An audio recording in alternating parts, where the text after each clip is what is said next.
Let's have a look at personal loans. You may or may not know much about these loans. These are things that you can get from your bank when you want to buy large expensive things, usually cars, maybe renovations on a home, education expenses, that sort of thing. A mortgage is when that's a loan for a house.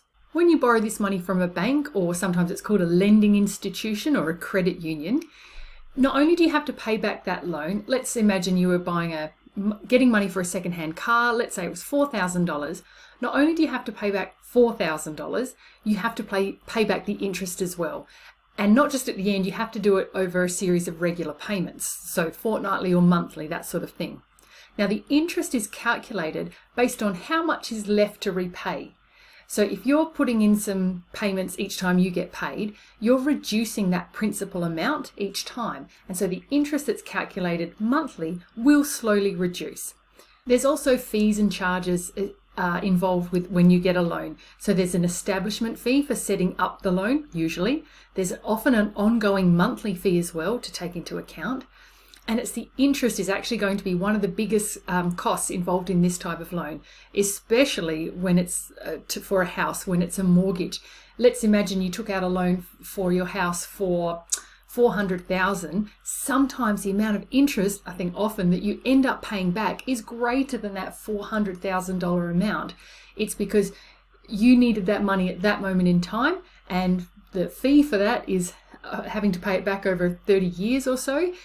And that's just the cost that it costs you to do that. So the sooner you can pay back your loans, particularly your mortgage, the less interest that you'll have to pay.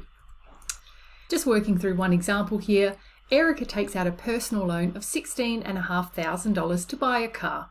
She negotiates a term of 4 years at 5% per annum per year interest. We're asked to calculate the value of the monthly repayments. So how much is she going to have to pay back each month across those 4 years? So some key words here: monthly, so obviously 12.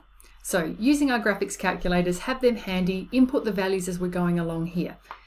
So the frequency for the N is there, the 12, multiplied by the number of years, 4. That's something we're quite used to doing already.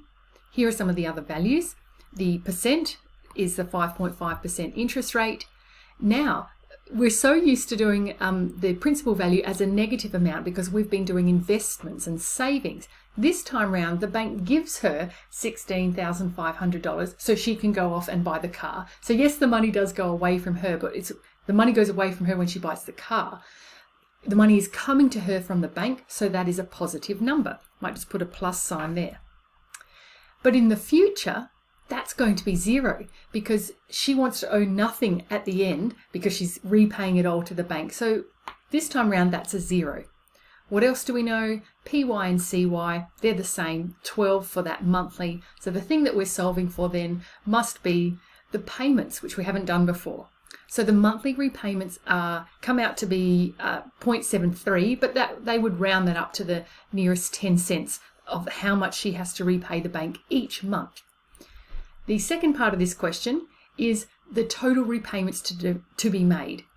So let's have a think about that. How much overall is she going to pay back in this interest? Well, no, sorry, in these total repayments. So she's paying this back monthly over 4 years. So how much would that be? We have that much per month, $383.80, 12 months in 1 year, but multiply that by 4 years. This is the total amount that she's going to repay back the bank. But then how much of that is interest has she paid?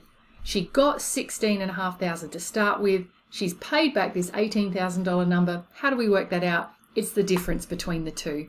So total repayments, subtract how much she borrowed, and our final answer is this. So she has repaid not only the $16,500 back, but this much in interest, $1,922.40. Okay, so that's how to work some of those questions out. Give this video a like if you liked it. There's some questions to do. Thank you.